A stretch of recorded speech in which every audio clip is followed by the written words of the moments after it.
이게 뭐야? 내가 일부러 줄였지? 아닙니다. 직접 쓰셨습니다. 조용히 해.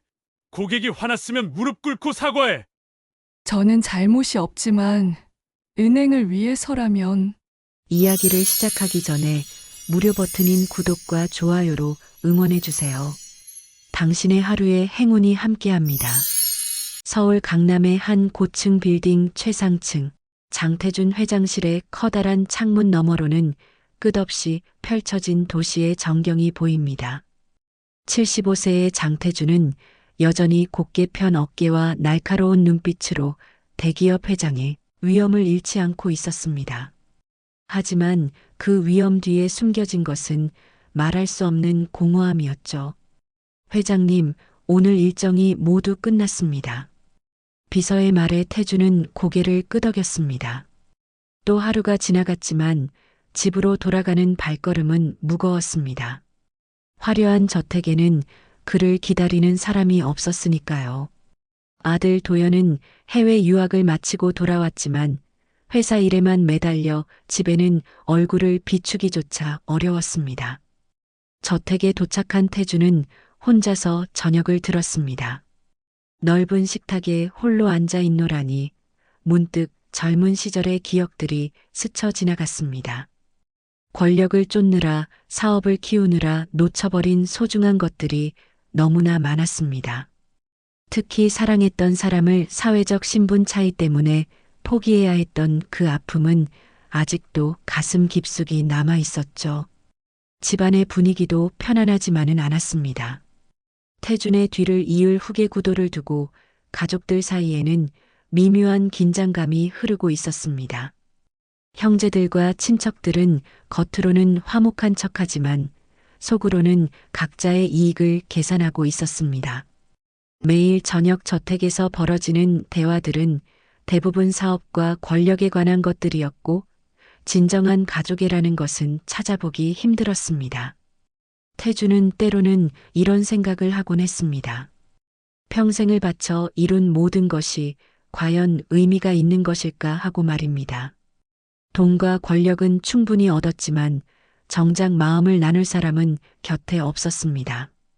아들과의 관계도 예전처럼 편안하지 않았고 회사에서도 진심으로 대화를 나눌 사람은 많지 않았습니다. 모든 사람들이 그에게 접근할 때는 무언가 얻기 위한 목적이 있었고 순수한 마음으로 다가오는 사람은 거의 없었습니다.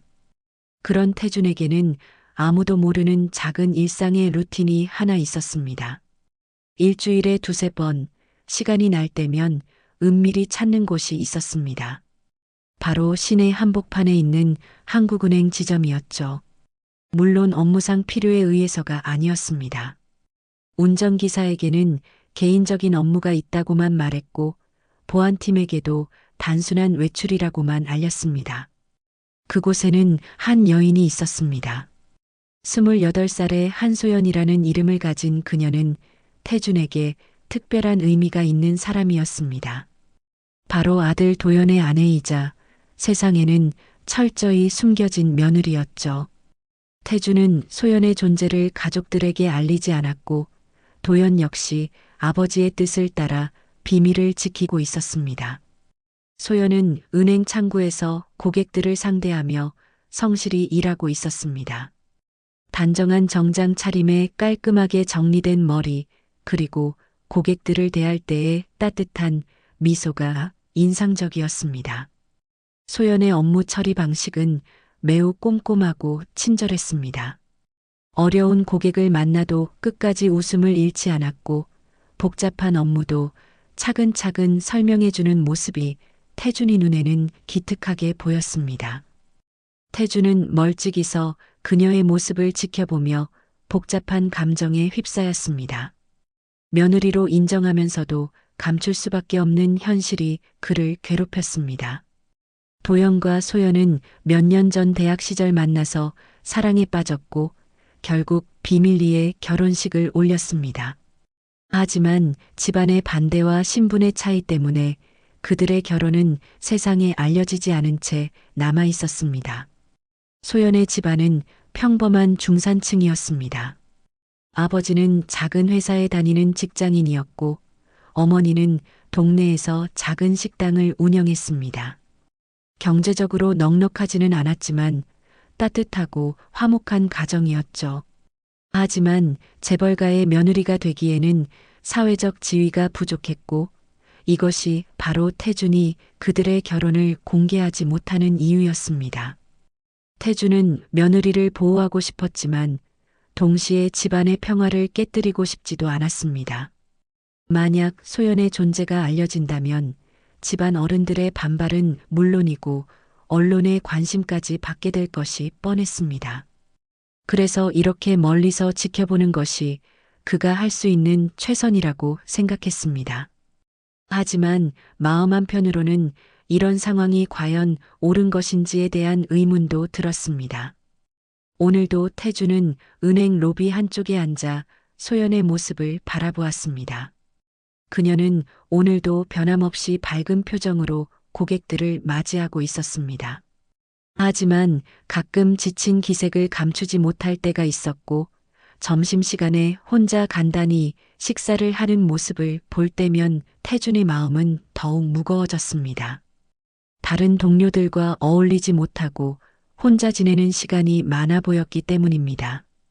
태준은 가끔 소연에게 무엇인가 도움을 주고 싶다는 생각을 했지만 그럴 수도 없는 상황이었습니다. 자칫 주변의 의심을 사거나 소연에게 부담을 줄 수 있었기 때문입니다.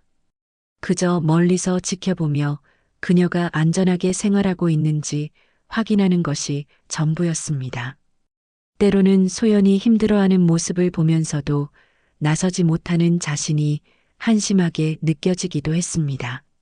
소연은 일을 마치고 집으로 돌아갈 때면 항상 지하철을 이용했습니다. 태주는 때때로 그 뒷모습을 바라보며 안타까운 마음을 감출 수 없었습니다. 자신의 며느리가 이렇게 평범한 생활을 하고 있는 것이 과연 옳은 일인지 고민이 되었기 때문입니다. 내가 왜 이 아이를 며느리로 받아들이면서도 내 집에 들이지 못했는지 오늘도 그 답을 찾지 못하는구나. 태주는 속으로 중얼거렸습니다. 세상의 시선과 집안의 체면 사이에서 그는 여전히 명확한 답을 찾지 못하고 있었습니다. 하지만 분명한 것은 소연이 그의 소중한 며느리라는 사실이었고 그녀를 지키고 싶다는 마음만큼은 진실했다는 것입니다. 평소와 다름없이 은행을 찾은 화요일 오후 태주는 로비 한쪽 소파에 앉아 신문을 펼쳤습니다. 겉으로는 기사를 읽는 듯 했지만 실제로는 창구에서 일하는 소연의 모습을 살피고 있었죠. 오늘은 유독 은행 안이 분주해 보였습니다. 고객들이 평소보다 많았고 직원들의 표정도 긴장되어 보였습니다. 월말이라 그런지 대출 상담을 받는 사람들도 많았고 창구마다 줄이 길게 늘어서 있었습니다. 소연은 여느 때와 다름없이 성실하게 업무를 처리하고 있었습니다. 하지만 태준의 예리한 눈에는 그녀가 평소보다 조금 더 긴장해 보인다는 것이 느껴졌습니다. 손동작이 미묘하게 빨라졌고 고객과 대화할 때도 평소보다 더 조심스러워 보였죠. 아마도 최근 몇 차례 고객 불만이 있었던 모양이었습니다. 그때였습니다. 한 중년 남성 고객이 소연의 창구로 다가왔습니다. 50대 후반으로 보이는 그 남성은 처음부터 얼굴이 붉어진 채로 나타났습니다. 그리고는 곧바로 언성을 높이며 불만을 토로하기 시작했습니다. 멀리서도 들릴 정도로 큰 목소리였습니다. 이게 뭐야?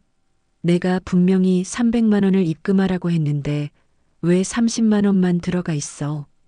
고객의 목소리에 주변 사람들이 하나둘 시선을 돌리기 시작했습니다. 소연은 당황스러웠지만 침착하게 상황을 파악하려고 했습니다. 컴퓨터 화면을 확인하고 고객인 입금표를 작성한 입금표를 다시 살펴보았습니다. 그런데 입금표에 적힌 금액은 분명히 30만 원이었습니다. 고객이 직접 쓴 글씨였죠. 고객님, 죄송하지만 여기 입금표에 적어주신 금액이 30만 원으로 되어 있습니다. 확인해 보시겠습니까? 소연이 조심스럽게 말하며 입금표를 보여드렸지만 고객은 더욱 화를 냈습니다. 말도 안 돼. 내가 300만 원이라고 분명히 말했다고. 당신이 잘못 들은 거야.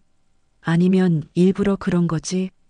고객의 목소리는 점점 커졌고 다른 고객들도 불편한 기색을 보이기 시작했습니다. 소연은 최대한 차분하게 설명하려고 했습니다. 고객님, 정말 죄송합니다. 하지만 저희는 고객님께서 작성해 주신 입금표대로만 처리할 수 있습니다. 혹시 다시 한번 확인해 보시겠습니까? 하지만 고객은 들으려 하지 않았습니다. 오히려 더욱 흥분해서 창구를 주먹으로 치기까지 했습니다. 당신들이 조작한 거 아니야? 내가 바보로 보여? 책임자 불러와. 상황이 점점 험악해지자 태준 역시 신문을 내려놓고 상황을 주시했습니다. 소연은 최대한 예의를 지키며 고객을 달래려고 했지만 고객의 흥분은 가라앉지 않았습니다. 오히려 다른 고객들까지 불편해하기 시작했습니다. 그때 은행 지점장이 나타났습니다. 50대 초반의 김 지점장은 평소에도 직원들에게 엄격하기로 유명했습니다. 특히 고객 불만 처리에 있어서는 무조건 고객 편에 서는 것으로 알려져 있었죠. 상황을 대충 파악한 김 지점장은 소연을 따로 불렀습니다. 한소연 씨, 사무실로 오세요. 소연은 고개를 숙이며 지점장을 따라갔습니다. 태주는 신문으로 얼굴을 가리고는 있었지만 마음은 조마조마했습니다. 사무실 문이 열려 있어서 대화가 어느 정도 들렸기 때문입니다. 이게 몇 번째야? 고객 불만이 계속 생기고 있다고. 다른 직원들은 이런 일이 없는데 왜 당신만 자꾸 문제가 생겨? 김 지점장의 목소리는 날카로웠습니다. 태주는 깜짝 놀랐습니다. 소연에게 이런 일이 자주 있었다는 말인가요? 그동안 전혀 몰랐던 사실이었습니다. 지점장님, 이번 일은 정말 제 잘못이 아닙니다. 고객분이 입금표에 직접 써주신 금액대로 처리했습니다. 여기 보시면 소연의 목소리는 떨리고 있었지만 억울함이 묻어났습니다. 하지만 김 지점장은 들으려 하지 않았습니다. 그래도 고객이 화를 냈다는 건 분명 내가 뭔가 잘못했다는 거야. 고객은 항상 옳다는 걸 모르나? 고객 응대 매뉴얼을 다시 읽어봐.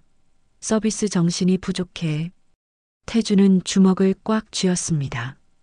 명백히 고객의 실수인데도 소연이 책임을 져야 한다는 것인가요?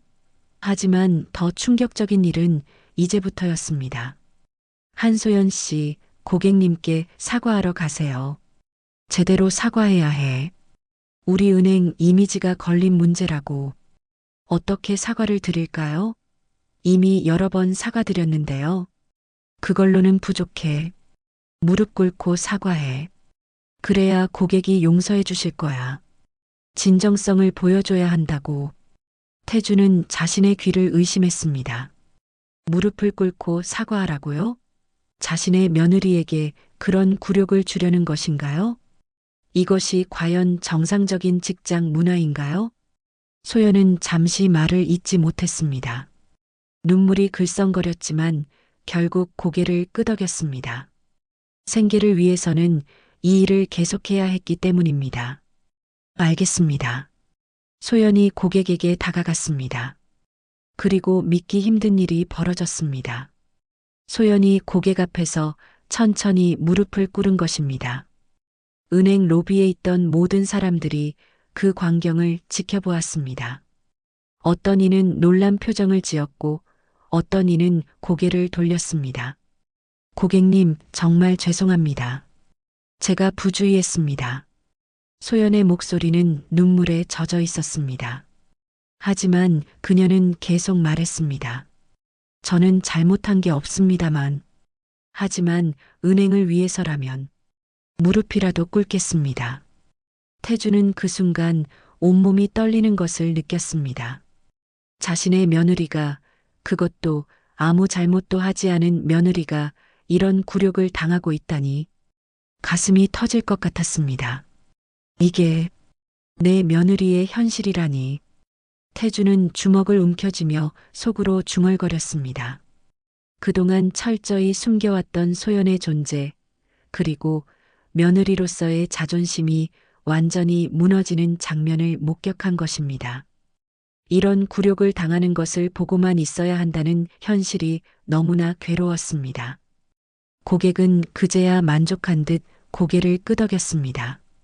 하지만 주변 사람들의 시선은 곱지 않았습니다. 어떤 이는 고개를 저었고 어떤 이는 안타까운 표정을 지었습니다. 몇몇 사람들은 수군거리기 시작했습니다. 소연은 천천히 일어났습니다. 무릎에 먼지가 묻어 있었고 얼굴은 창백했습니다. 하지만 그녀는 다시 자리로 돌아가 업무를 계속했습니다. 마치 아무 일도 없었던 것처럼 말입니다. 하지만 손이 미세하게 떨리고 있었고 눈가는 붉어져 있었습니다. 태주는 더 이상 그 자리에 있을 수 없었습니다. 마음이 너무 아팠기 때문입니다. 그는 조용히 자리에서 일어나 은행을 나섰습니다. 하지만 발걸음은 무거웠고 뒤돌아보고 싶은 마음을 억누르기 힘들었습니다. 차 안에서 태주는 깊은 생각에 잠겼습니다.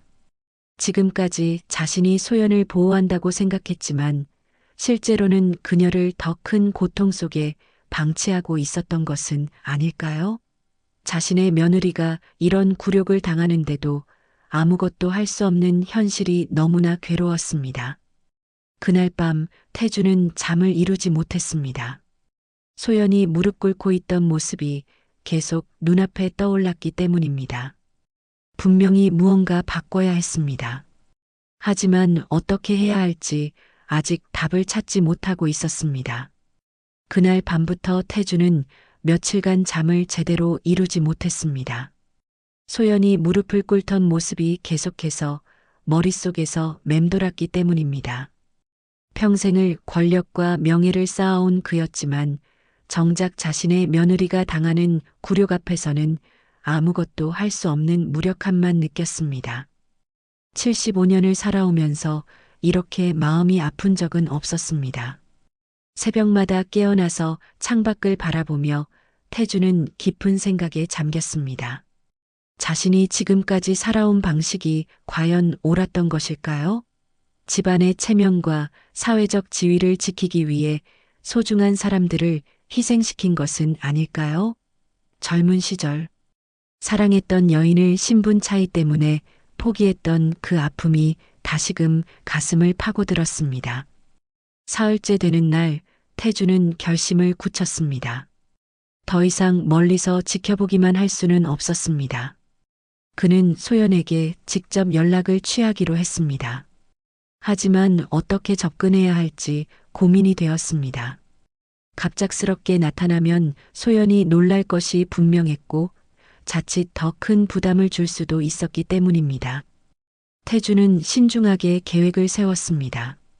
먼저 소연의 퇴근 시간을 정확히 파악했고 그녀가 자주 이용하는 카페를 알아냈습니다. 은행 근처에 있는 작은 카페였는데 소연은 가끔 그곳에서 혼자 커피를 마시며 시간을 보내곤 했습니다. 태주는 며칠간 그 카페 주변을 둘러보며 가장 자연스럽게 만날 수 있는 방법을 고민했습니다. 금요일 저녁 태주는 그 카페에서 소연을 기다렸습니다. 평소보다 훨씬 일찍 회사를 나선 것이었습니다. 비서에게는 개인적인 약속이 있다고만 했습니다. 카페 한쪽 구석자리에 앉아 신문을 펼치고 있던 태주는 창문 너머로 소연이 걸어오는 모습을 발견했습니다. 마음이 뛰기 시작했습니다. 소연은 여전히 지쳐 보였습니다. 며칠 전 그 사건 이후로 더욱 힘들어 보였죠. 어깨도 축 늘어져 있었고 평소보다 걸음걸이도 느렸습니다. 그녀는 평소처럼 아메리카노 한 잔을 주문하고 창가 자리에 앉았습니다. 태주는 한참을 망설이다가 천천히 그녀에게 다가갔습니다. 손에 땀이 날 정도로 긴장되었습니다.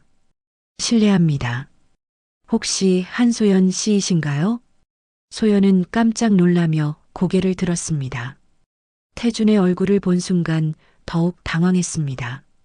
대기업 회장의 얼굴을 모를 리 없었으니까요.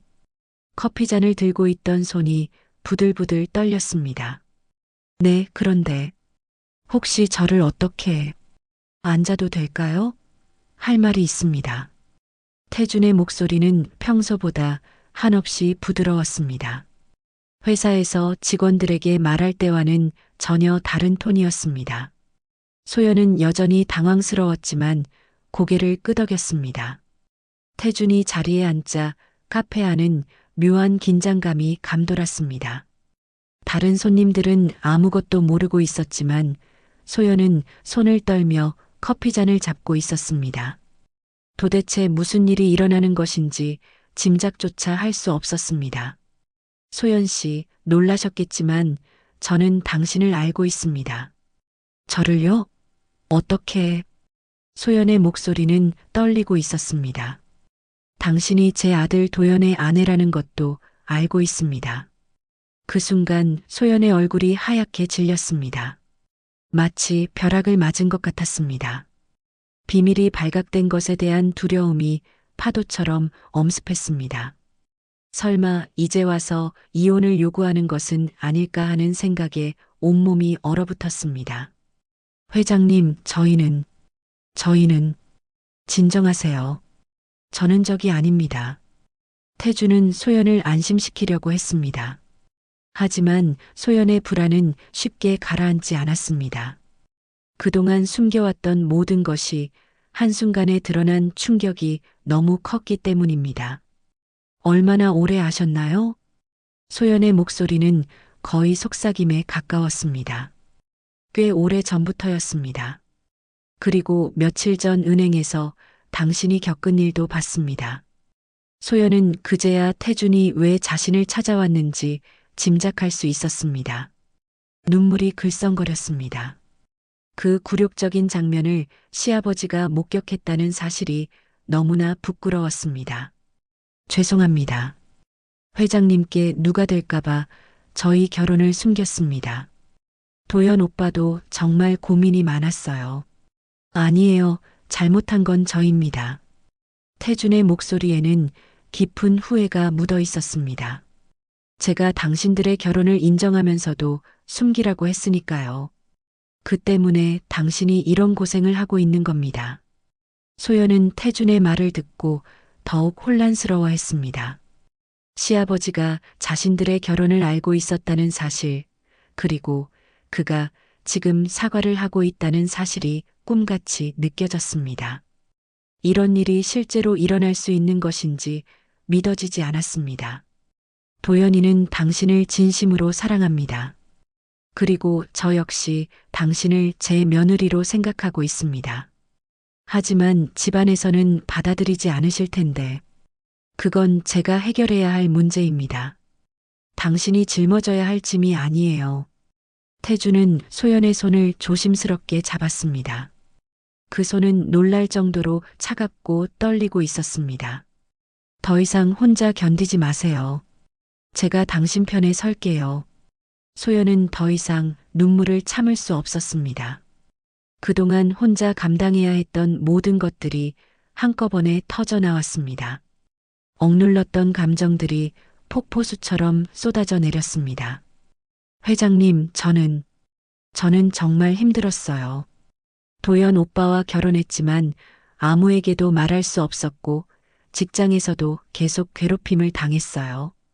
동료들과도 가까워질 수 없었고 항상 조심스럽게 살아야 했어요. 다 알고 있습니다. 제가 너무 늦었어요. 태준 역시 눈물이 글썽거렸습니다. 그는 자신의 아픈 과거를 떠올렸습니다.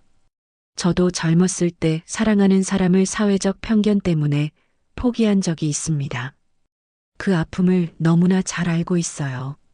그래서 다시는 같은 일이 일어나지 않게 하고 싶었는데 오히려 더 큰 상처를 준 것 같네요. 소연은 태준의 진심을 느낄 수 있었습니다. 그동안 무서운 존재로만 생각했던 시아버지가 이렇게 따뜻하고 인간적인 사람이었다는 것이 놀라웠습니다. 그럼 이제 어떻게 해야 할까요? 먼저 당신이 그 은행을 그만두세요. 더 이상 그런 굴욕을 당할 필요 없어요. 하지만 생계가 걱정되는데요. 걱정하지 마세요. 제가 더 좋은 일자리를 알아보겠습니다. 당신의 능력에 맞는 곳으로요. 태주는 진심으로 소연을 도와주고 싶었습니다. 그리고 조만간 집안에 당신의 존재를 알리겠습니다. 더 이상 숨길 필요 없어요. 소연은 여전히 불안했습니다. 집안의 반발이 두려웠기 때문입니다. 집안 분들이 저를 받아들일까요? 쉽지 않을 겁니다. 하지만 제가 모든 책임을 지겠습니다. 태준의 목소리에는 단호한 확신이 있었습니다.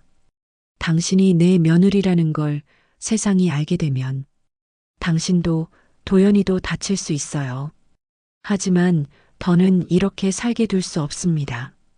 그날 저녁 태준과 소연은 3시간 넘게 대화를 나눴습니다. 그동안 쌓였던 오해와 서운함들이 조금씩 풀려갔습니다. 소연은 처음으로 진짜 가족이 된 것 같은 따뜻함을 느꼈습니다.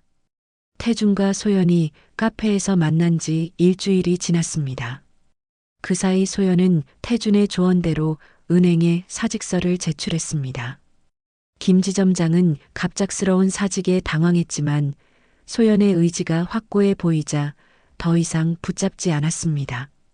오히려 속으로는 골치 아픈 직원이 하나 없어진다며 안도하는 기색마저 보였죠.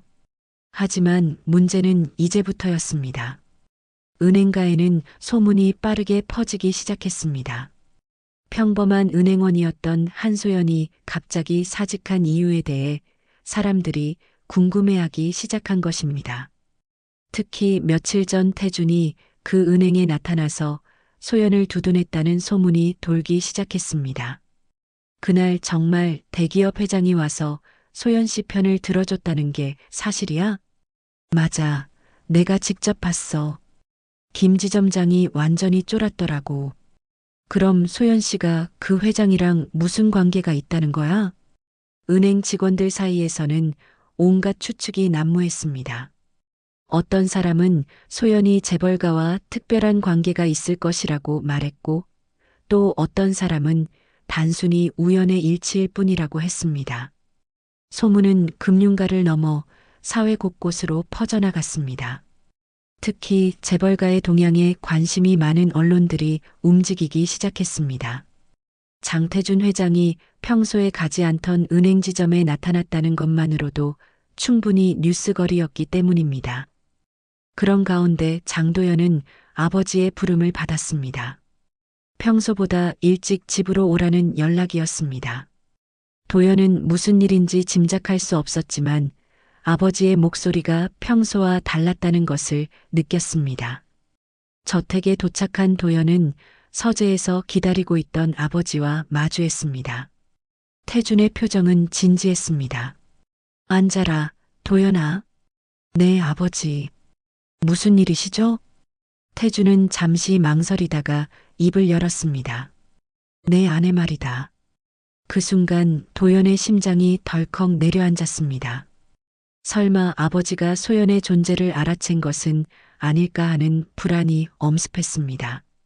아버지, 그게 나는 이미 다 알고 있다. 한소연이라는 여자와 내가 결혼했다는 것도 말이다. 도연은 더 이상 숨길 수 없다는 것을 깨달았습니다. 그동안 감춰왔던 비밀이 드러난 것입니다. 아버지, 죄송합니다. 말씀드리려고 했는데 왜 숨겼느냐? 태준의 목소리에는 분노보다는 서운함이 묻어 있었습니다. 집안에서 반대하실까봐 두려웠습니다. 소연이는 평범한 집안 출신이고 저희 집안과는 너무 다르니까요. 그래서 내 아내를 은행에서 그런 굴욕을 당하게 둔 거냐? 도연은 깜짝 놀랐습니다. 아버지가 그 일까지 알고 있다는 것에 충격을 받았습니다. 아버지가 그 일을 어떻게 해? 내가 직접 봤다. 내 며느리가 무릎을 꿇고 사과하는 모습을 말이다. 태준의 목소리는 떨리고 있었습니다.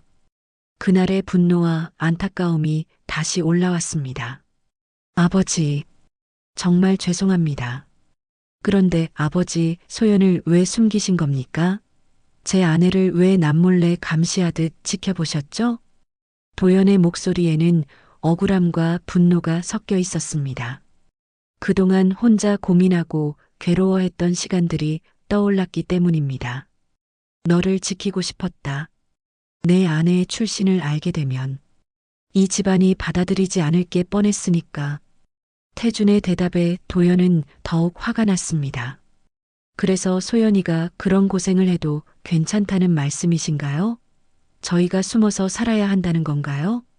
그게 아니다. 나도 고민이 많았다. 고민만 하시고 아무것도 안 하셨잖아요. 소연이가 얼마나 힘들어했는지 아세요? 도연은 그동안 참았던 감정이 터져 나왔습니다. 아내가 직장에서 당하는 괴롭힘을 알면서도 도와줄 수 없었던 자신의 무력함이 너무 괴로웠기 때문입니다. 태주는 아들의 분노를 이해했습니다. 하지만 동시에 자신의 입장도 설명하고 싶었습니다. 도연아, 나도 최선을 다했다. 하지만 이 집안의 복잡한 사정을 내가 다 이해하지는 못할 거다. 무슨 복잡한 사정이요? 그냥 체면 때문 아닌가요? 도연의 말에 태주는 할 말을 잃었습니다. 어느 정도는 사실이었기 때문입니다. 그때 집안의 다른 사람들이 이 대화를 듣게 되었습니다. 태준의 형수인 김 여사가 우연히 서재 앞을 지나다가 큰 소리를 듣고는 귀를 기울인 것입니다. 재벌가 며느리가 은행원이라고? 이게 무슨 소리야? 김 여사는 깜짝 놀랐습니다. 그동안 도연이 결혼했다는 소식조차 없었는데 갑자기 이런 이야기가 들려온 것입니다. 김 여사는 급히 다른 가족들에게 연락했습니다. 장태준의 둘째 아들인 장태연 그리고 태준의 형인 장태식까지 모든 사람들이 이 소식을 알게 되었습니다. 형님, 이게 도대체 무슨 일입니까? 태연이 급히 저택으로 달려왔습니다. 평소에도 형인 도연을 질투해왔던 그였기에 이번 일은 절호의 기회로 보였습니다. 형이 신분도 모르는 여자와 결혼했다는 게 사실인가요? 태연아, 지금은 아버지, 이런 큰 일을 왜 혼자 결정하시려고 하세요? 우리 집안의 명예가 걸린 문제인데요. 집안은 순식간에 아수라장이 되었습니다. 각자의 이해관계가 얽히면서 갈등이 폭발한 것입니다. 도연은 이런 상황이 벌어질 것을 예상했지만 막상 현실이 되니 막막했습니다. 하지만 분명한 것은 더 이상 소연을 혼자 두고 볼 수 없다는 것이었습니다. 저는 소연이와 이혼할 생각이 없습니다. 집안이 받아들이지 않는다면 저희가 나가겠습니다. 도연의 선언에 집안 사람들은 더욱 큰 충격에 빠졌습니다. 상황은 걷잡을 수 없이 복잡해져 가고 있었습니다. 하지만 이 모든 대화는 장씨 일가의 다른 가족들에게도 흘러들어가며 권력 다툼의 불씨로 번져나가기 시작했습니다. 집안에서 벌어진 갈등의 소식은 하루아침에 장씨 일가 전체로 퍼져나갔습니다. 태준의 형인 장태식은 물론이고 사촌들과 친척들까지 모두 이 일에 대해 알게 되었습니다. 그들의 반응은 한결같았습니다. 분노와 당황, 그리고 집안의 명예에 대한 우려였죠. 태준이가 완전히 정신이 나간 것 같아. 어떻게 이런 일을 혼자 결정하려고 할 수 있지? 장태식은 동생의 행동을 이해할 수 없었습니다. 평생을 집안의 명예와 전통을 중시해왔던 태준이 갑자기 이런 결정을 내렸다는 것이 믿어지지 않았습니다. 며칠 후 장씨 일가의 긴급 가족회의가 소집되었습니다.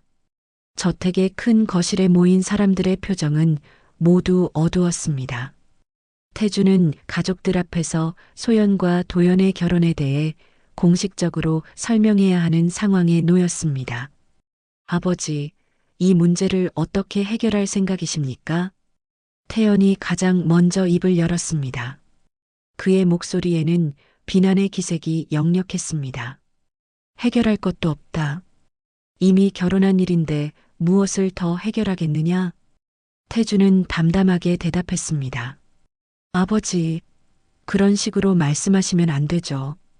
우리 집안의 며느리가 되려면 최소한의 격식은 갖춰야 하는 것 아닙니까? 김 여사가 목소리를 높였습니다. 그 여자 집안이 어떻게 되는지도 모르고 어떤 교육을 받았는지도 모르잖아요.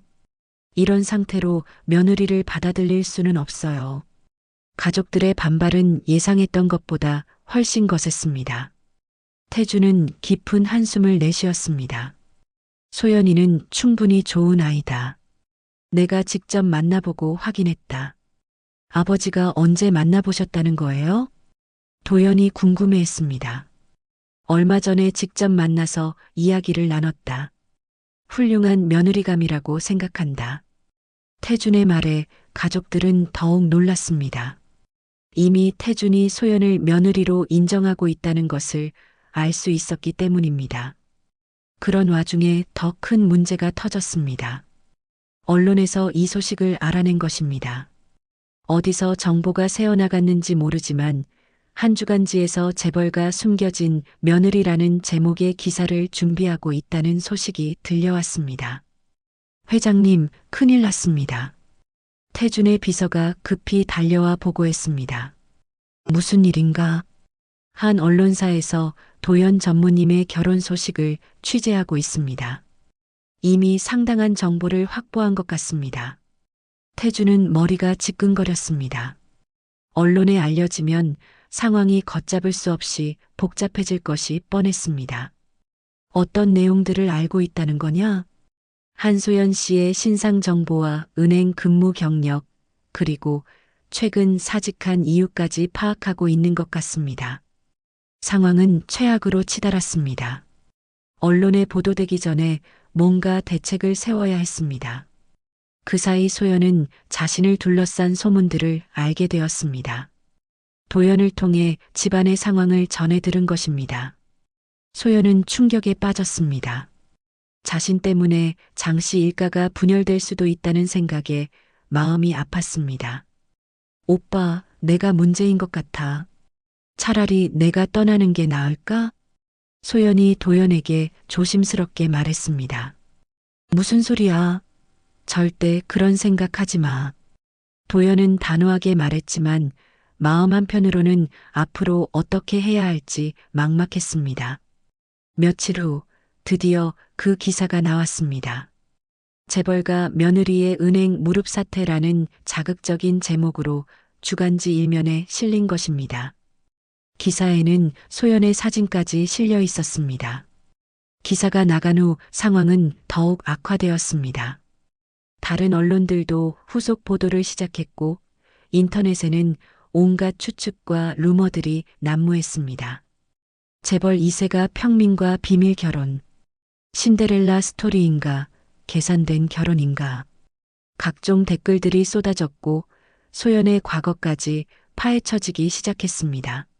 소연의 가족들도 기자들의 취재 요청에 시달렸습니다. 소연은 이 모든 상황을 견딜 수 없었습니다. 자신 때문에 도연의 가족들이 고통받고 언론의 표적이 되고 있다는 사실이 너무 괴로웠습니다. 그날 밤 소연은 결심을 굳혔습니다. 도연에게 이별을 통보하기로 한 것입니다. 오빠 만나자. 할 말이 있어. 도연은 소연의 목소리가 평소와 다르다는 것을 느꼈습니다. 도연은 불안한 마음으로 약속 장소로 향했습니다. 한강공원의 벤치에 앉은 소연의 모습은 초라해 보였습니다. 며칠 사이에 많이 야윈 것 같았습니다. 무슨 일이야? 왜 이렇게 급하게 부른 거야? 도연이 걱정스럽게 물었습니다. 소연은 한참을 망설이다가 입을 열었습니다. 오빠, 우리 헤어져요. 도연은 귀를 의심했습니다. 갑자기 무슨 소리야? 당신과 함께하고 싶었지만 나는 짐이야.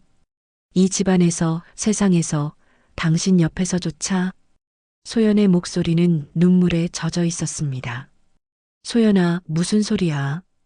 왜 갑자기 이런 말을 해? 언론에 나온 기사 봤지? 이제 모든 사람들이 나를 알고 있어. 나 때문에 장씨 일가가 분열되고 있고 회장님도 고생하고 계셔. 소연은 오열하기 시작했습니다. 그런 게 아니야. 우리가 함께 이겨내면 돼. 어떻게 이겨내? 나는 그냥 평범한 사람이야. 재벌가의 며느리가 될 그릇이 못 돼. 도연은 소연을 안으려고 했지만 소연은 몸을 피했습니다. 소연아, 제발 떠나지 마. 도연의 절절한 부탁에도 소연의 마음은 이미 정해져 있었습니다. 미안해. 정말 미안해. 하지만 이게 우리 모두에게 최선이야. 소연은 결혼 반지를 빼서 도연의 손에 쥐어주었습니다. 소연아. 도연이 부르짖었지만 소연은 뒤돌아보지 않고 걸어갔습니다. 그 순간 태주는 절망했습니다.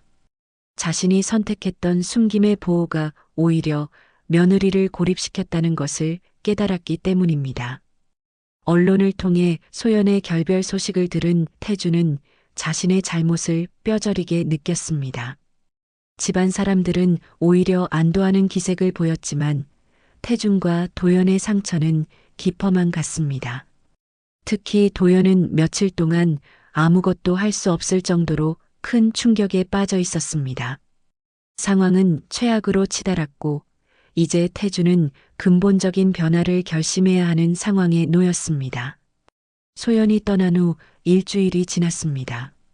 도연은 회사에 나가지도 못할 정도로 깊은 슬픔에 빠져 있었고 태준 역시 자책감에 시달리고 있었습니다. 집안 분위기는 겉으로는 평온해졌지만 부자 사이의 골은 더욱 깊어져만 갔습니다. 태주는 혼자 서재에 앉아 오랜 시간 생각에 잠겼습니다.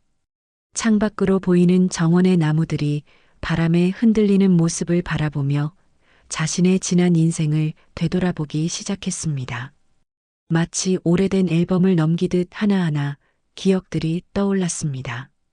그때 문득 40여 년 전의 기억이 생생하게 되살아났습니다. 28살의 젊은 태준이 사랑했던 여인, 박미영이라는 이름의 그 사람 말입니다. 미영은 작은 동네 꽃가게를 운영하는 소박한 가정의 딸이었습니다. 당시 태준은 아버지의 뜻에 따라 정약 결혼을 해야 하는 상황이었지만 마음만은 미영에게 있었습니다. 태준아, 우리 사랑으로는 안 되는 건가? 미영이 마지막으로 했던 그 말이 지금도 귓가에 생생했습니다. 당시 태준은 집안의 압박과 사회적 시선 때문에 결국 미영을 포기해야 했습니다. 그 선택이 평생의 후회로 남아 있었던 것입니다. 내가 그때 용기가 있었다면 미영이와 함께 새로운 길을 찾을 수 있었을 텐데.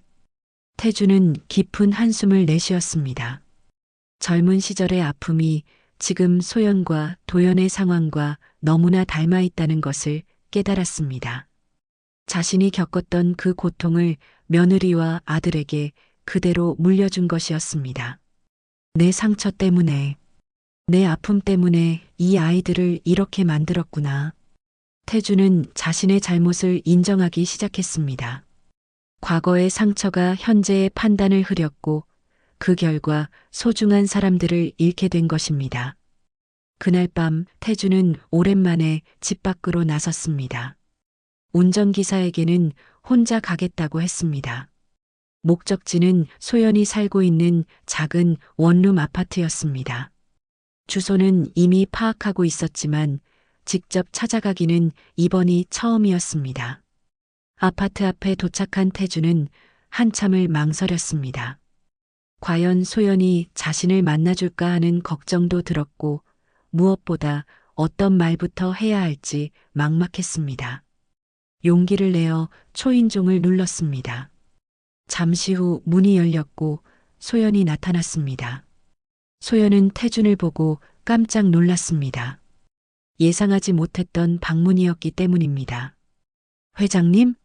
어떻게 들어가서 이야기해도 될까요? 태준의 목소리는 평소보다 많이 낮아져 있었습니다. 소연은 당황했지만 태준을 안으로 모셨습니다. 작은 원룸은 깔끔하게 정리되어 있었지만 소연의 상태는 좋지 않아 보였습니다. 많이 야위었고 눈가에는 울었던 흔적이 남아 있었습니다. 소연아, 미안하다. 태주는 소연 앞에서 고개를 숙였습니다. 회장님, 그러시면 안 됩니다. 소연이 당황해서 말했지만 태주는 계속해서 고개를 숙이고 있었습니다. 내가 잘못했다. 내 과거의 상처 때문에 너희들을 이렇게 만들었다. 태주는 자신의 젊은 시절 이야기를 소연에게 들려주었습니다. 사랑하는 사람을 사회적 편견 때문에 포기해야 했던 아픔, 그리고 그 상처가 어떻게 현재까지 영향을 미쳤는지 솔직하게 털어놓았습니다. 나는 너희가 똑같은 아픔을 겪지 않기를 바라는 마음에서 너희를 숨겼다. 하지만 그것이 오히려 더 큰 상처를 준 것 같구나. 소연은 태준의 이야기를 들으며 눈물을 흘렸습니다. 그동안 이해할 수 없었던 태준의 행동들이 조금씩 이해되기 시작했습니다. 회장님도 많이 아프셨겠네요. 그래. 하지만 그것이 너희에게 상처를 줄 이유는 되지 못한다. 태준은 소연을 바라보며 진심으로 말했습니다. 소연아, 다시 돌아와 줄 수 있겠니? 소연은 망설였습니다. 마음으로는 도연에게 돌아가고 싶었지만 현실적인 문제들이 해결된 것은 아니었기 때문입니다. 하지만 집안에서는 여전히 저를 받아들이지 않으실 텐데요. 그건 내가 해결하겠다. 이번에는 정말로 내 편에 서겠다. 태준의 목소리에는 전에 없던 확신이 있었습니다. 하지만 언론에서는 계속 저희를 주목할 거고 집안분들도 소연아, 용기를 내자. 내가 그때 용기를 내지 못해서 평생 후회하며 살았다. 너희에게는 그런 후회를 남겨주고 싶지 않다. 태주는 소연의 손을 잡았습니다. 내 며느리가 이렇게 고생하는 것을 더 이상 보고 있을 수 없다. 이제부터는 당당하게 세상 앞에 나서자. 그 순간 태주는 처음으로 자신의 무릎을 꿇었습니다. 75년을 살아오면서 누구 앞에서도 무릎을 꿇어본 적이 없던 그였지만 소연 앞에서는 진심으로 고개를 숙일 수 있었습니다. 잘못했다. 내 아픔을 내게 전가했다. 이제라도 내 곁에 와라. 내가 내 뒤에 서겠다. 소연은 깜짝 놀랐습니다. 대기업 회장이 자신 같은 평범한 사람 앞에서 무릎을 꿇고 있다는 사실이 믿어지지 않았습니다. 회장님, 일어나세요. 그러시면 안 됩니다. 하지만 태준의 눈에서는 진심 어린 눈물이 흘러내리고 있었습니다. 소연아, 내가 진짜 가족이 뭔지 이제야 알 것 같다. 혈연이나 신분이 아니라 진심으로 아끼고 사랑하는 마음이 진짜 가족을 만드는 거구나. 소연도 눈물을 흘렸습니다. 태준의 진심을 느낄 수 있었고 그 마음이 얼마나 간절한지 이해할 수 있었습니다. 회장님, 저도 정말 가족이 되고 싶어요. 도연 오빠와 함께, 회장님과 함께요. 두 사람은 서로를 껴안으며 눈물을 흘렸습니다. 그 순간 진정한 가족애가 무엇인지 깨달을 수 있었습니다. 그럼 이제 도연이에게 가자. 그 아이가 얼마나 기다리고 있을지 모른다. 태준과 소연은 함께 도연을 찾아가기로 했습니다. 이제 진짜 싸움이 시작될 것이었지만 더 이상 혼자가 아니었습니다. 태준과 소연이 함께 도연을 찾았을 때 도연은 자신의 아파트에서 술에 취한 채 바닥에 쓰러져 있었습니다. 일주일간 제대로 식사도 하지 않고 술만 마시며 지낸 흔적이 역력했습니다. 소연은 그런 도연의 모습을 보고 가슴이 미어졌습니다. 오빠.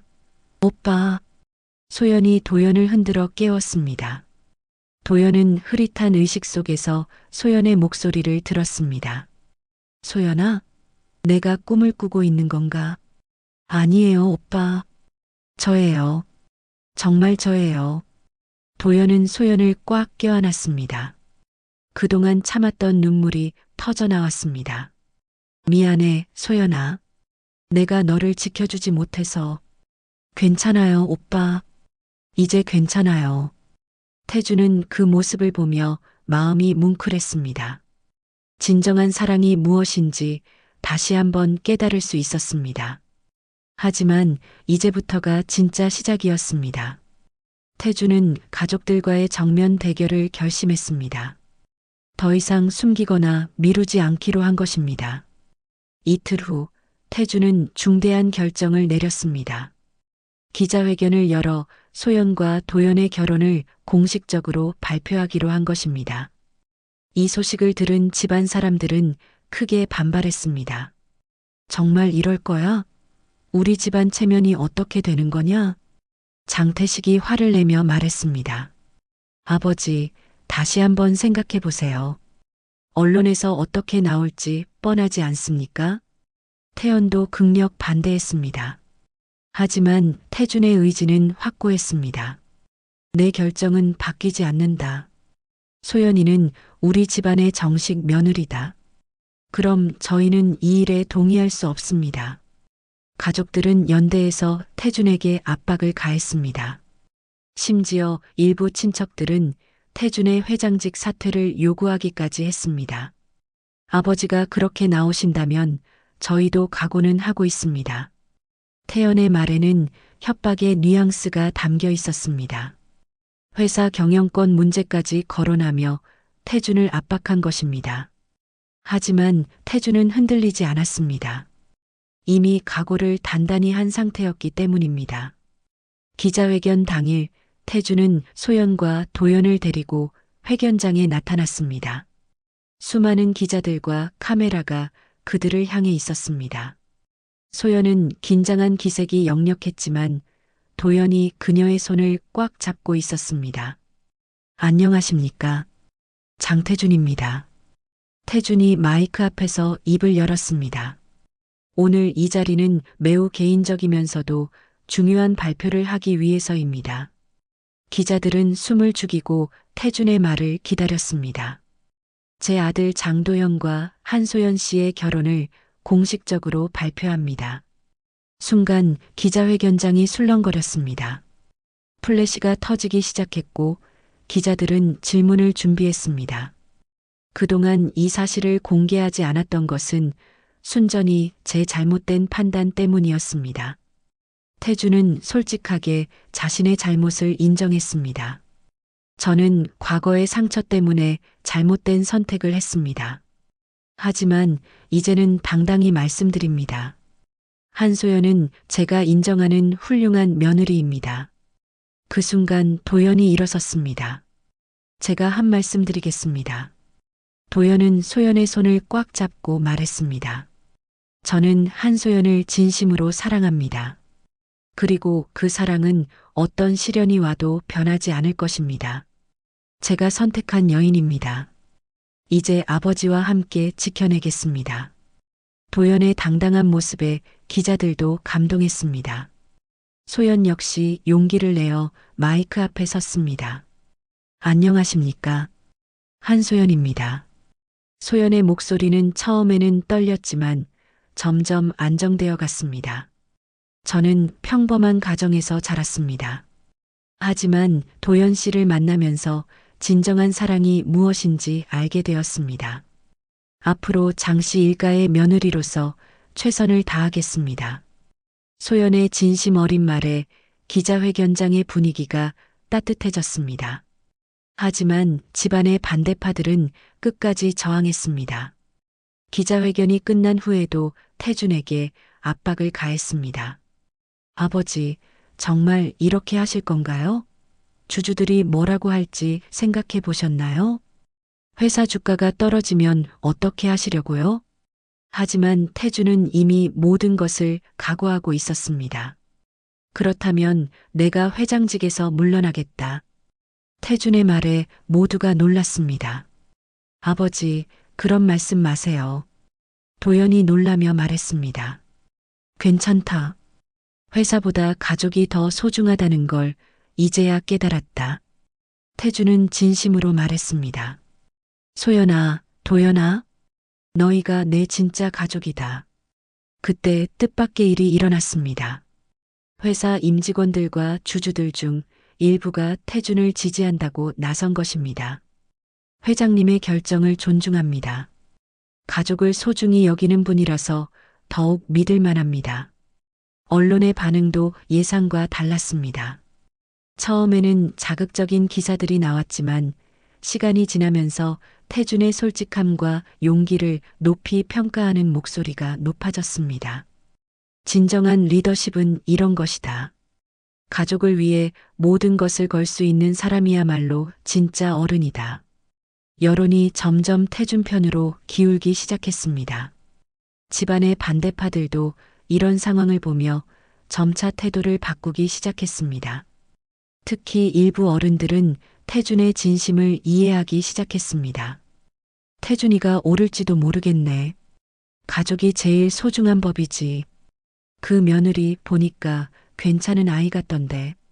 상황이 점차 호전되기 시작했습니다. 태준은 일가의 권력과 의지를 총동원해 반대파들의 저항을 막아냈습니다. 마침내 태준은 가문의 반대 세력과 정면으로 맞서서 승리를 거두었습니다. 내 며느리는 한소연이다라는 그의 선언은 세상에 울려 퍼졌고 많은 사람들의 마음을 움직였습니다. 그 자리에서 도연이 나서며 소연의 손을 굳게 잡는 모습은 많은 사람들에게 감동을 주었습니다. 진정한 사랑의 힘이 모든 편견과 장벽을 무너뜨린 순간이었습니다. 기자회견 이후 3년이 흘렀습니다.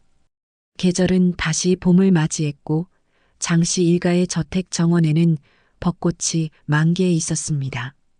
그 아름다운 정원에서 작은 아이의 웃음소리가 들려왔습니다. 할아버지, 할아버지. 2살 된 손자가 태준을 향해 뛰어오고 있었습니다. 태준은 무릎을 굽혀 손주를 받아 안았습니다. 78세가 된 그의 얼굴에는 평생 지어보지 못했던 따뜻한 미소가 번져 있었습니다. 우리 민준이 오늘도 할아버지가 제일 좋아? 응, 할아버지가 세상에서 제일 좋아. 민준의 천진난만한 대답에 태준은 가슴이 뭉클했습니다. 이런 순수한 행복이 자신에게도 올 수 있다는 사실이 아직도 꿈만 같았습니다. 회장님, 민준이가 또 할아버지만 찾네요. 소연이 웃으며 다가왔습니다. 이제는 더 이상 불안하거나 조심스러워하지 않는 당당한 모습이었습니다. 3년 전 그 초라하고 지쳐 보였던 은행원의 모습은 온데간데 없었습니다. 소연아, 이제 회장님이 아니라 아버지라고 불러도 된다고 했잖아. 아직 익숙하지가 않아요. 하지만 노력할게요, 아버지. 소연이 수줍게 웃으며 말했습니다. 그 웃음에는 진정한 가족이 된 기쁨이 담겨 있었습니다. 소연은 이제 더 이상 은행에서 일하지 않았습니다. 태준의 배려로 장씨 재단에서 교육 사업을 담당하고 있었습니다. 그곳에서 그녀는 자신의 진정한 재능을 발휘하고 있었습니다. 소외된 아이들을 위한 장학금 프로그램을 기획하고 운영하는 일이었는데 누구보다도 열정적으로 임하고 있었습니다. 소연이가 하는 일을 보면 정말 자랑스럽다. 진정한 나눔이 무엇인지 보여주고 있어. 태준은 며느리를 진심으로 자랑스러워했습니다. 그때 도연이 회사에서 돌아왔습니다. 이제는 전무에서 부사장으로 승진해 아버지의 뒤를 이을 준비를 하고 있었습니다. 하지만 예전처럼 일에만 매달리지는 않았습니다. 가족과 함께하는 시간을 무엇보다 소중하게 생각하게 되었기 때문입니다. 아버지, 소연아, 민준아. 아빠 왔다. 아빠. 민준이 아빠를 향해 달려갔습니다. 도연은 아들을 번쩍 들어올리며 빙글빙글 돌렸습니다. 오늘 회사에서 무슨 일 있었어요? 소연이 관심 있게 물었습니다. 별일 없었어. 그보다 우리 가족이 함께 있는 이 시간이 더 소중해. 도연의 말에 소연은 행복한 미소를 지었습니다. 저녁 식사 시간, 넓었던 식탁이 이제는 따뜻한 가족의 대화로 가득했습니다.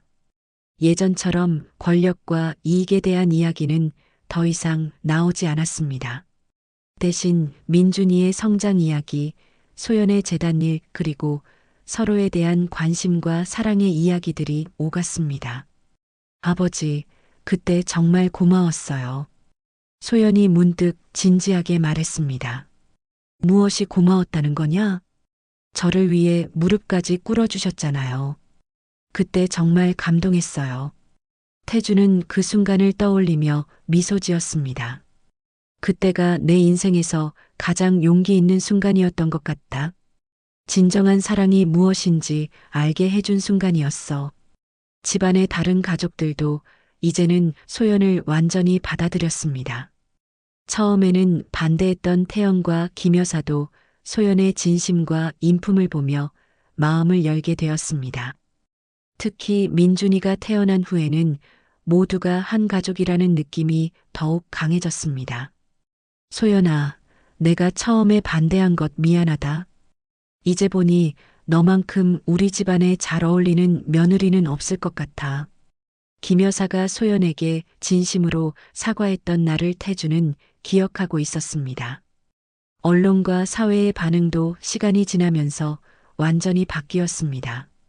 처음에는 화제거리로만 여겨졌던 이들의 이야기가 이제는 진정한 사랑과 용기의 상징이 되었습니다. 많은 사람들이 태준의 용기와 소연의 품격을 높이 평가했습니다. 아버지가 보여주신 용기 덕분에 정말 많은 것이 바뀌었어요. 도연이 감사의 마음을 표현했습니다. 내가 변한 게 아니라 원래 있어야 할 자리를 찾은 것뿐이다. 태주는 손주 민준을 무릎에 앉히고 말했습니다. 민준아, 할아버지가 너에게 들려줄 이야기가 있단다. 무슨 이야기예요, 할아버지? 사랑이라는 건 말이야. 다른 모든 것보다 소중한 거란다. 신분이나 재산, 남들의 시선보다도 훨씬 소중한 거야.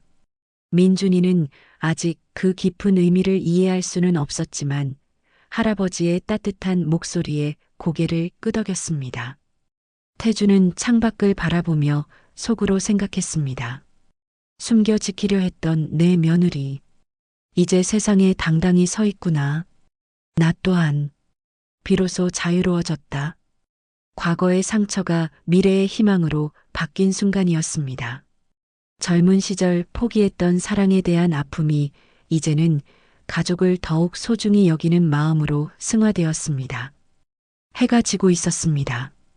저택의 정원에는 따뜻한 석양이 내려앉았습니다. 태주는 소연과 도연 그리고 민준이와 함께 그 아름다운 저녁 풍경을 바라보았습니다. 정말 행복하다.